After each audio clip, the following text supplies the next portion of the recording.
Welcome to The Cap, where we are here to speak with college reps and other professionals in the field of college admissions to help answer all your questions and guide you through every step of the process.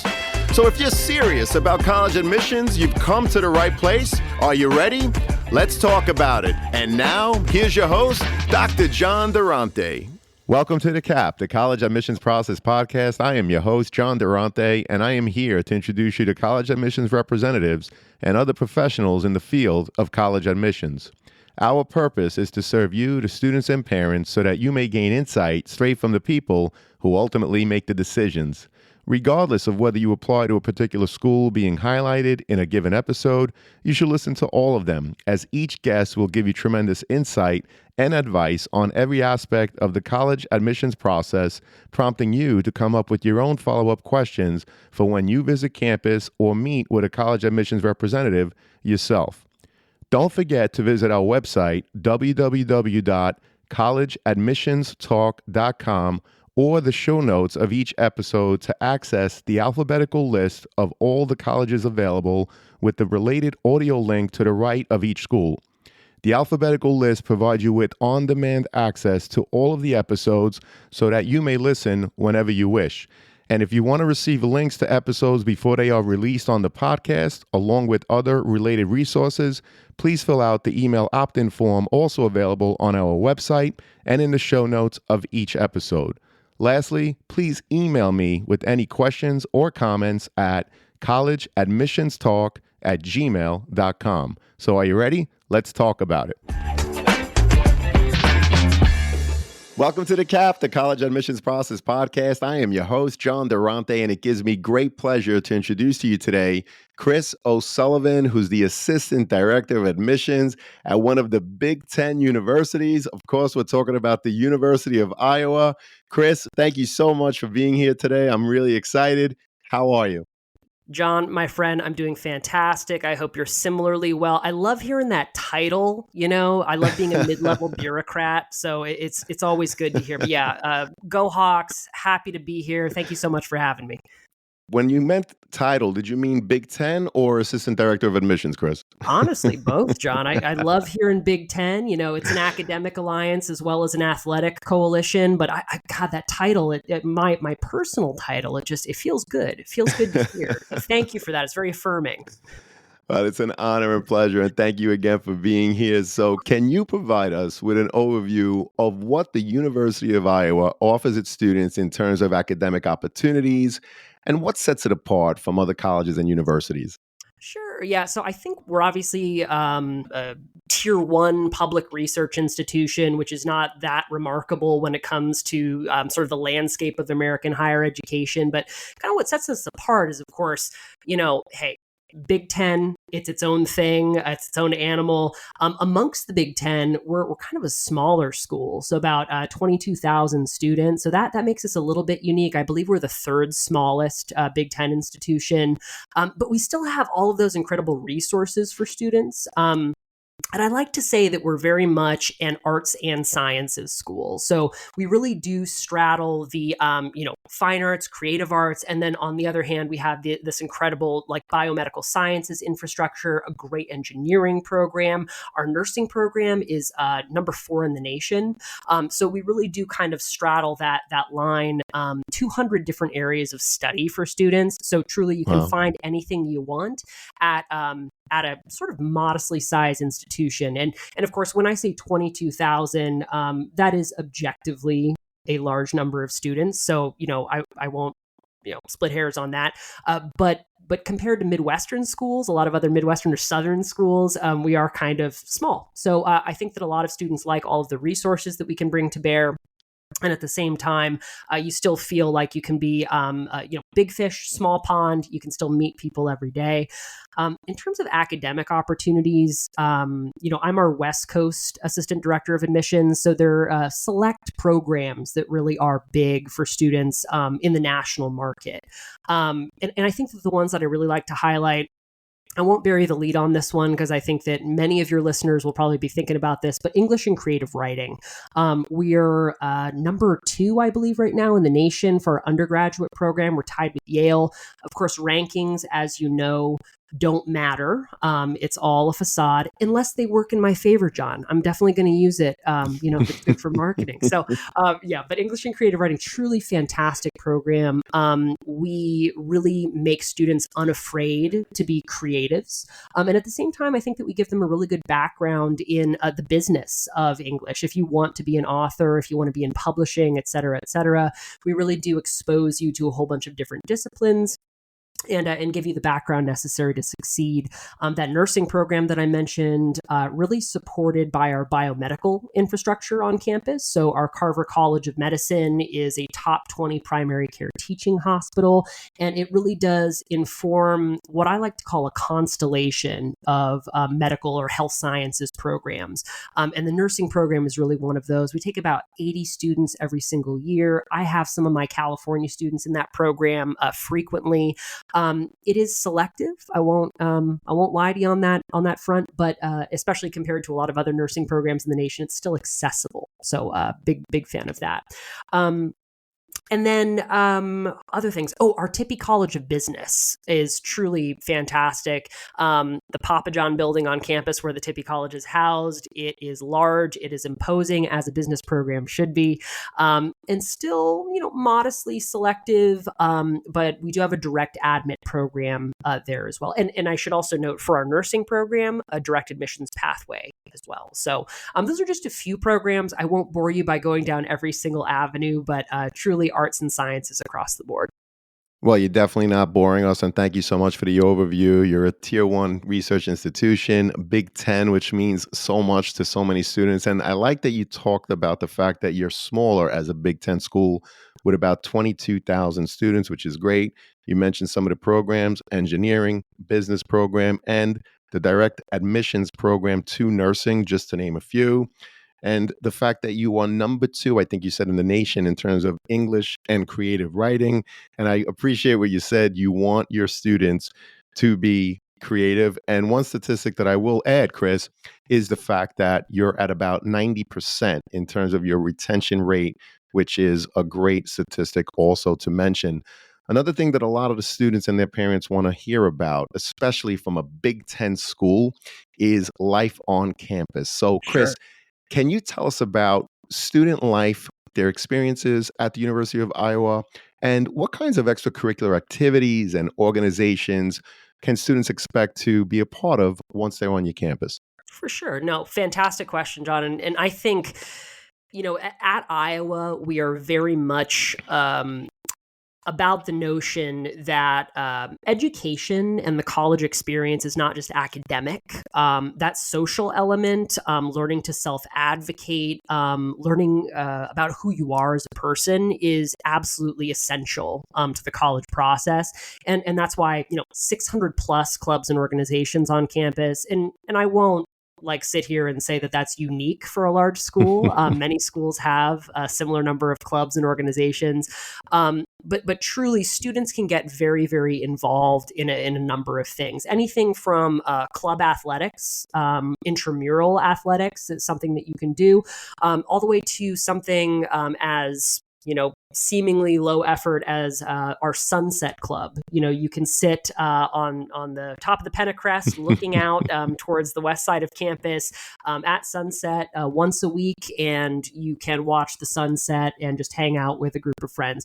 So all of this is available. We have a number of living learning communities on campus as well. So this is really facilitated by our housing and residence life folks. Anything from business students, creative writing students, any number of identity groups. Actually, the University of Iowa was the first public university to offer an LGBTQ plus resource center. This was back in the 60s, so kind of unheard of at the time. And we've really continued that tradition as well. So truly, students are able to participate very holistically across campus. In addition, I think just physically our campus is laid out very well. So it's so well integrated into Iowa City, into the local community, that students feel kind of a seamless integration into sort of the art scene, maybe around town, into the culture around town. And there's plenty to do there as well. So I, as a staff member, while I'm firmly middle-aged and boring, I, even when I'm on campus, am thoroughly entertained. Football, obviously, there are no professional sports teams in the state of Iowa. It's Wow. sort of unique. And for that reason, college ball is everything. I was on campus a couple of weeks ago, and I was able to attend the Iowa Rutgers game.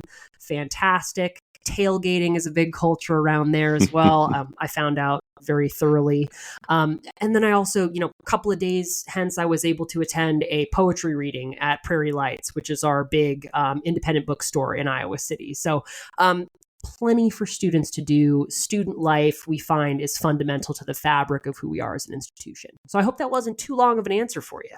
Not at all. And I love how you talked about the fact that the experience at the University of Iowa is not just academic. You're very mindful of providing so much for your students outside of those classrooms, on your campus, beyond your campus. I love that introduction and the fact that you have 600 plus clubs and organizations. There's definitely something for everyone. So I want to dig into a little bit the application review process, Chris. So what is the University of Iowa's approach to the admissions process, particularly in terms of the criteria and factors considered when reviewing those applications? For sure. And I will, this is a little shameless, but I'll do a big shout out to my director, Kirk Kluver. Great guy, especially if he's listening to this. Important that he knows that I hope he's listening, Chris. I think he probably will. I'm a good soldier here, boss.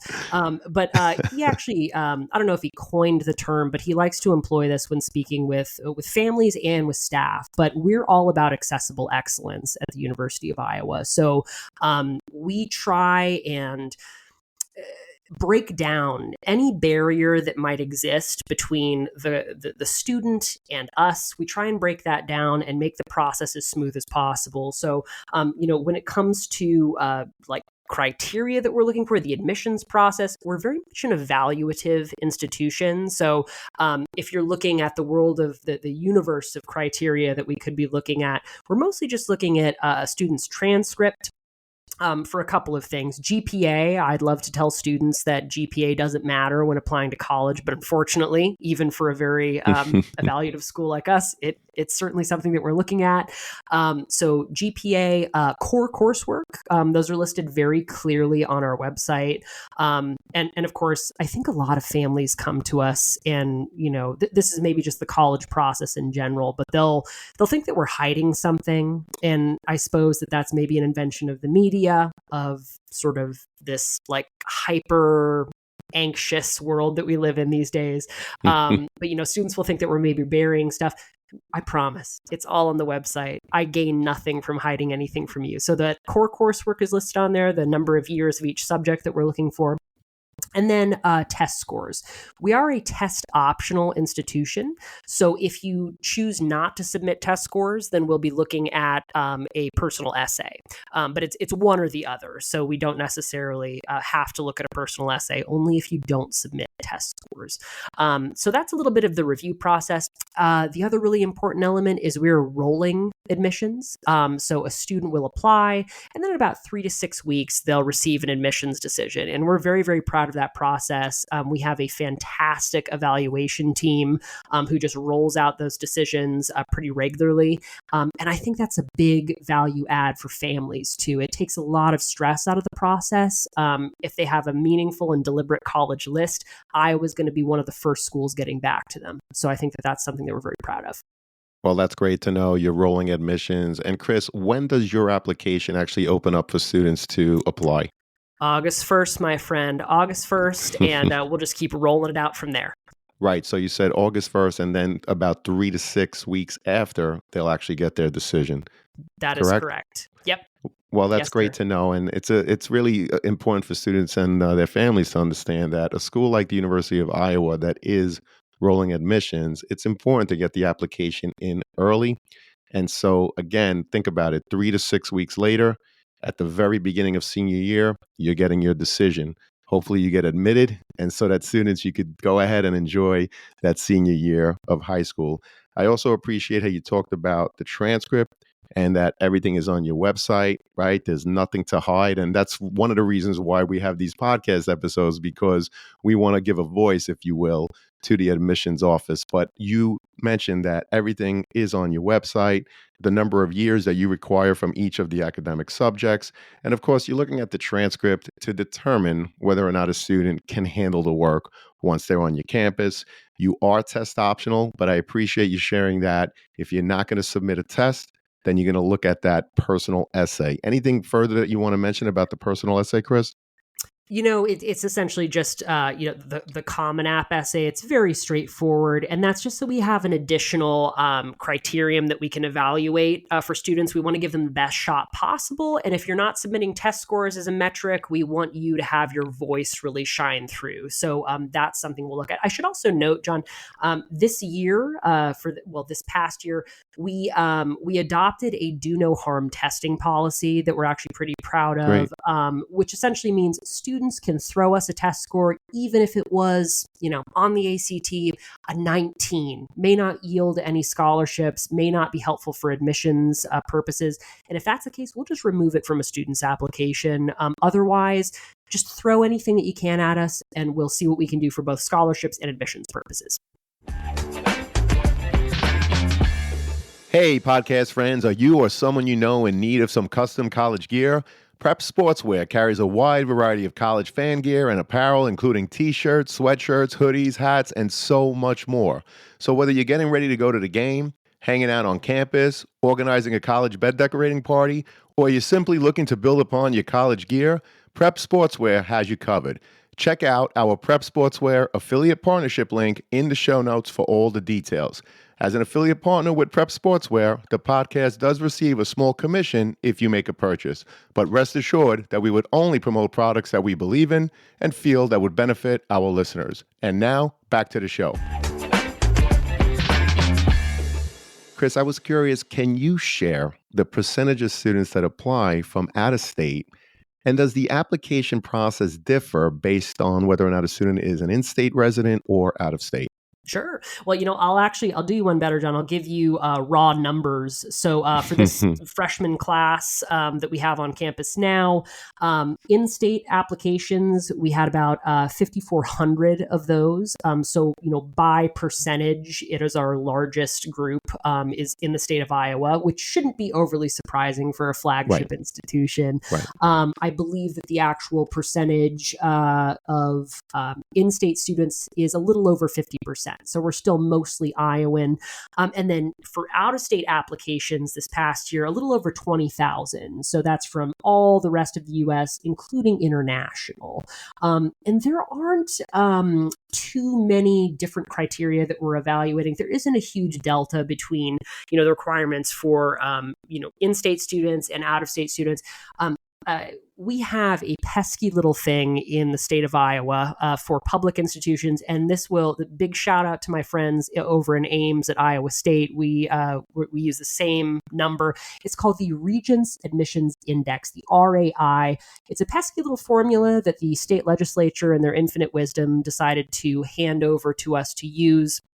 And effectively, I won't bore you with the actual formula, but includes. No, please explain it. I appreciate it. Explain it. Go ahead. and John, I say that I won't do it because I don't want to. But I'll essentially say it's a calculation based upon test scores, core coursework taken, etc. And students, if they get a certain score, 245 for in-state students, and then 255 for out-of-state students. If they meet that level within that calculation, then they're pretty much guaranteed admission to the University of Iowa. I don't like to stress it too much for most students because as long as you're meeting your high school's graduation requirements much of the time, especially for the students that I work with, you're going to be good to go. But not too much of a difference between in-state and out-of-state. We try to keep things pretty equitable. And our model for scholarships as well really does, certainly we're looking for excellence in academics, but not too much of a delta there either for in-state versus out-of-state in terms of subsidizing students' education. Well, we appreciate that. And digging deeper in terms of your application review, Chris, what is the average profile of the current freshman class?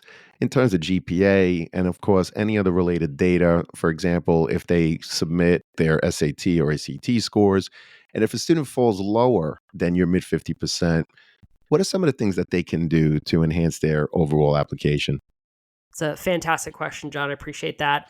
We have, I'm not ashamed to say, we've gotten fancier and fancier, my friend. We are definitely looking at a more and more talented freshman class, throughout the years. This past year, we were looking at an average admitted student profile of about a 3.78. About a 3.8 level is what we're looking at for this year. And then the average ACT score, if students decided to submit, was about a 26, which would be a 1240 on the SAT. I will say, though, that on the coasts, especially, we've noticed a trend of students going very much score optional. Perhaps that's a function of the pandemic. I know that a lot of my California students just said, especially since the UCs have gone test blind, why bother taking the test? So 55% of my students for this freshman class from California chose to be score optional. So they did not submit a test score. So that makes us get a little bit more creative with our non-resident markets. So I hope that gives you a good idea of what we're working with. Well, it definitely does. 55%, which leads to the point that mid 50%, you mentioned that it was a 26 for the ACT, 1240 for the SAT. That mid 50% in terms of those numbers is skewed because that's based on only the students that submit their scores. So, students, if you see those numbers and they're higher than what you're achieving at this point, first of all, keep trying and try again. But understand that mid 50% is higher than it would have been if everybody, 100% of the students, were submitting their scores. But again, only students that are comfortable with their scores are submitting. Therefore, those middle numbers are a little higher. So I hope everyone heard what Chris had to say and take all of that into consideration. Chris, another thing that students talk about a lot is demonstrating their interest. So what are some of the things that students do to demonstrate their interest in attending the University of Iowa? And does it come into play at any point in your overall application review process? That is hit after hit, John, with these fantastic questions. No, but I will say we do not track demonstrated interest at the University of Iowa. That said, any admissions officer who tells you that demonstrated interest is not important is maybe not being completely transparent because, I think that we really like forming relationships with students just as a profession. We like talking with students. You shouldn't be afraid to get in touch with us. And it's always good if we can put a face to a name, right? This is always a good part of the process. Even if we're getting thousands of applications, like being able to, I have my core group of students who have chatted with me throughout the year, and I love chatting with students. I'm not saying it will disadvantage you in any way not to. That's okay. But, don't be a stealth applicant. I always tell students, advocate for yourself. So we don't track it formally, but we at the University of Iowa, I like to think, are a very relationship-driven institution when it comes to forming relationships with families, when it comes to our application process. So while we don't track it formally, if students reach out to me with questions, just introduce themselves, meet with me at a fair or a high school visit, shoot me an email, give me a call, shoot me a text. I really appreciate that. And I can certainly help out functionally with any issues that you might be experiencing, any questions you might have. I'm happy to talk to mom, grandma, dad, grandpa, brother, sister, get in touch. We're always happy to do that. But yeah, no formal metric. But certainly we do want to make you more comfortable with the process, and we do certainly want to hear your voice. So, yeah. Well, I appreciate the fact that you mentioned you don't track demonstrated interest, but you emphasize the point of don't be bashful, reach out, get to know your admissions rep, and ask the questions, whatever it is, students, that's on your mind. And when you do, by the way, demonstrate your interest by attending virtual events, if you're lucky enough to visit campus, if you're lucky enough to go to a college fair or pay a visit to the admissions rep who comes to your high school, all of that is helping you to learn more about, in this case, the University of Iowa, which could only help you in your overall college search. So digging a little deeper in terms of your overall review process, when reviewing applications, of course, from various high schools, as you mentioned, there's a ton from Iowa and a ton more from out of state. How do you take into account when one student school offers close to 20 advanced placement courses, for example, while someone else's high school may only offer 5? What do you look at, and how does it differ for these two types of students? Yeah. And that's, I think, something that's front of mind for a lot of families is, okay, well, my high school will only offer, maybe offer no advanced placement coursework, maybe offer no honors coursework. And this is certainly something that I encounter with, especially, rural or underserved high schools. We are not going to put students on blast for not having access to those resources, or especially things like dual enrollment. Here in California, where I'm based, we have, and I know that you're also in a very, high flying region when it comes to these courses that are offered, dual enrollment, honors, IB, all of that good stuff.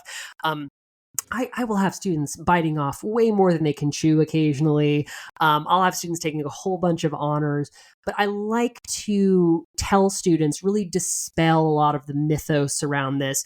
We are evaluating students in the context of their high school. And I think this is going to be the prevailing advice that probably you're giving to families, that I know a lot of my colleagues at other institutions are also Yep, highlighting. absolutely. We're never going to disadvantage you based upon your circumstances. We're going to try to uplift you and read supportively when we're looking at your application.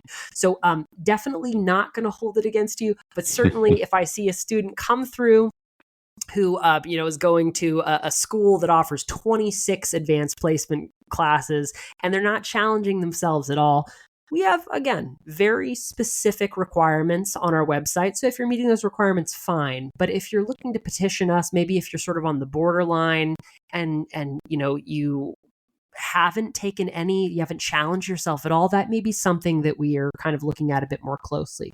But certainly don't feel like you're going to be disadvantaged if you don't have those resources at your fingertips.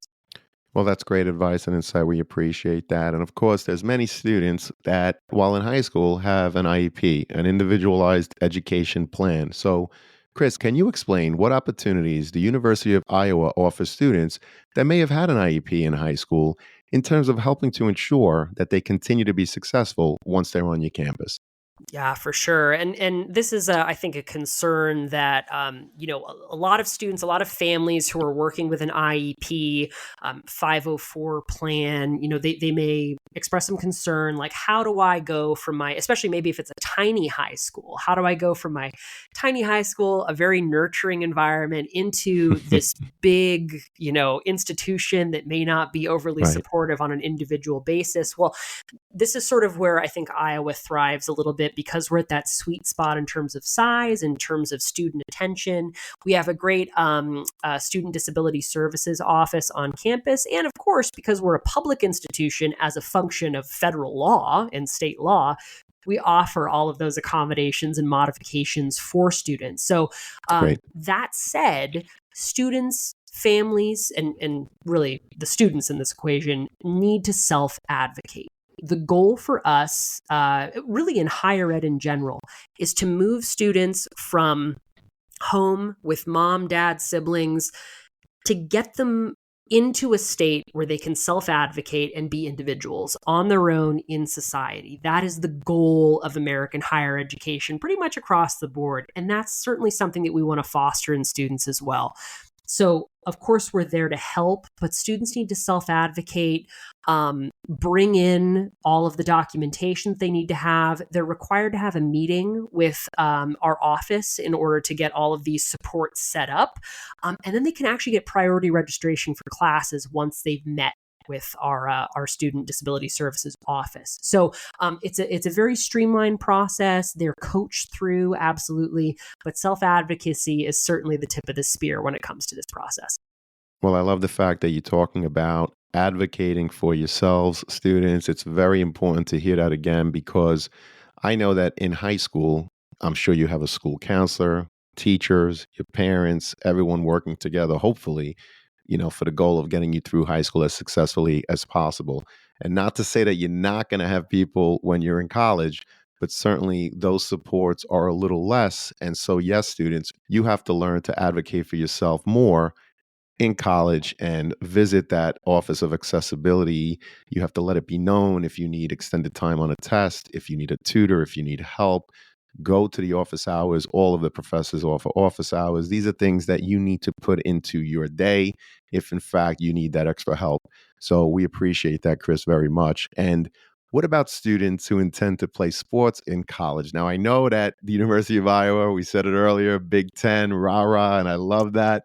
How does the process differ for student athletes, and what advice would you share with them in terms of what they need to be aware of throughout their recruitment process? Absolutely. Yeah. So I'll say, my this is not 100% my province since I'm more Hmm. on the academic side of things, but there are a few things that I like to highlight for students. First of all, we believe in scholar athletes at Iowa. I'll be talking to families occasionally, and I do not hold this against any student, but I'll occasionally ask students, like, what do you want to major in? And they'll say football. And I go, okay, well, why don't we talk about, your intellectual pursuits a little bit? And certainly, I don't want to invalidate their love for athletics. This is something that we foster at Iowa. This is a big part of the culture. Even if you're not playing sports, is the world of athletics at Iowa. Hawkeye sports are big for us. Couple of things that I do coach.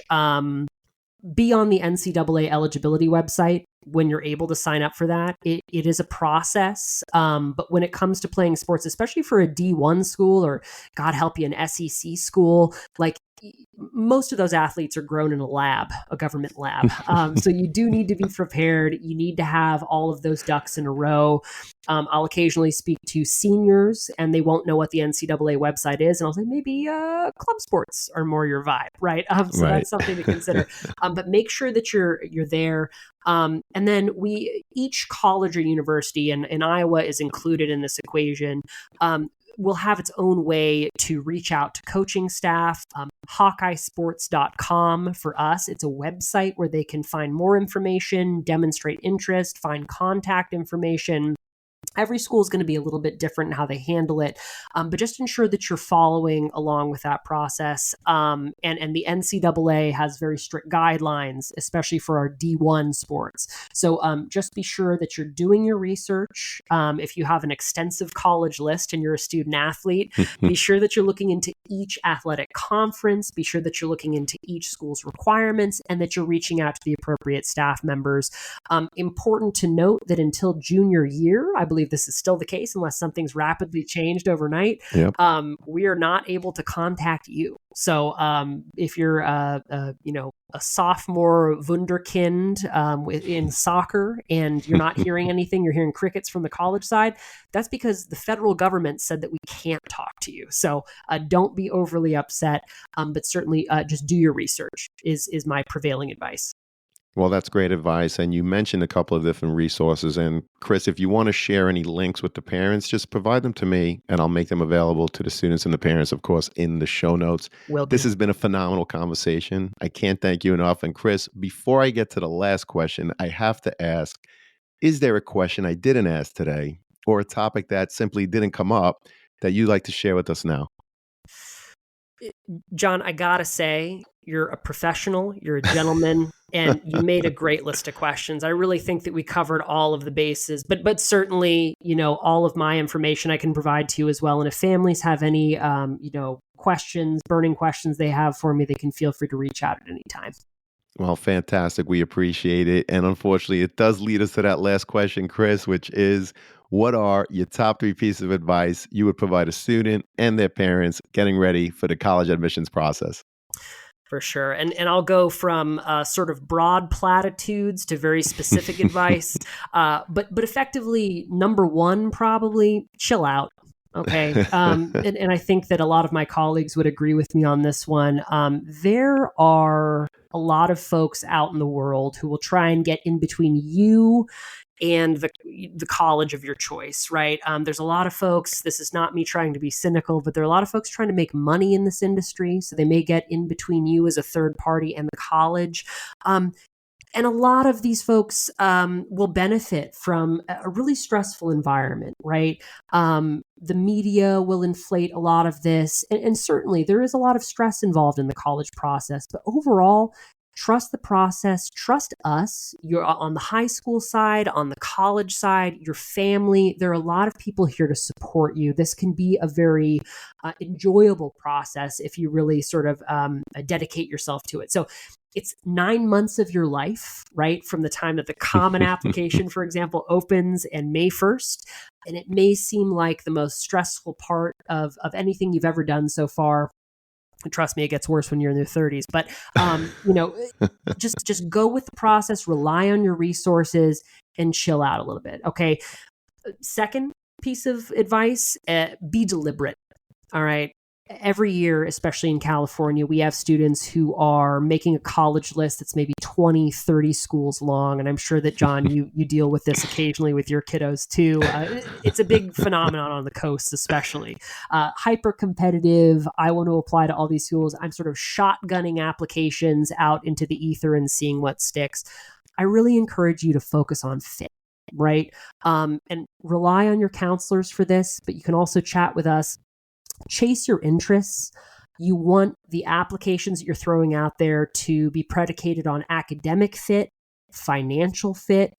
You want to do things very, very deliberately. I recommend a college list to this end that's probably 9 or 10 schools. And if you can do that, you know that any school you get into, you'll probably want to attend, right? So be deliberate. That's my second piece of advice. Final piece of advice, and we chatted about this a little bit when it came to accommodations, modifications, all that good stuff, but self-advocate, all right? Be at the forefront of the process. And I'm talking to you students, okay? Mom and dad love them to death. Guardians love them to death. They cannot demonstrate interest for you. You need to be the one that is driving the bus here, okay? I can't tell you the number of times that I have, even for transfer students, a parent reaching out to me and saying, Johnny or Janie is very interested in the University of Iowa. And I'll go, well, why aren't they on the phone with me right now? So self-advocate, guys. It's very easy to do. We don't bite. We're here to help throughout the process. And it says a lot about you and your character if you're able to sort of put yourself at the tip of the spear when it comes to this. So those are my 3, John. Well, those are awesome, and I love it. Number 1, chill out. 2, be deliberate. Focus on fit. And of course, I appreciate how you talked about the academic fit, but also the financial fit, which is something that too many people talk about way too late in the process. And lastly, it's a theme that came up a lot in this conversation, self-advocate, right? It's amazing that you mentioned, transfer students and parents for transfer students are still reaching out to you, which is fine. Parents are entitled to have questions, but where's the voice of the student, right? So that you really get a sense that that kid does in fact want to come, in this case, to the University of Iowa. Chris, this has been a phenomenal conversation. I can't thank you enough. The University of Iowa is obviously so fortunate to have you, as were we, on this episode. And of course, I'm so happy, as I know that this is going to help so many students and their parents as they navigate through the process.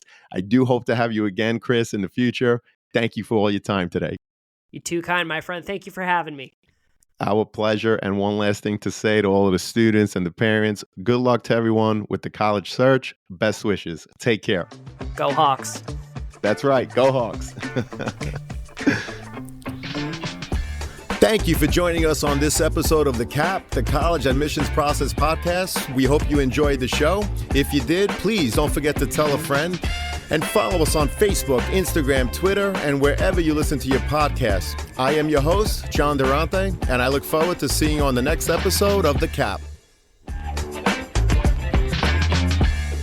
What's up, podcast friends? I'm happy to share that we've teamed up with Dormco to make your dorm decorating a lot easier.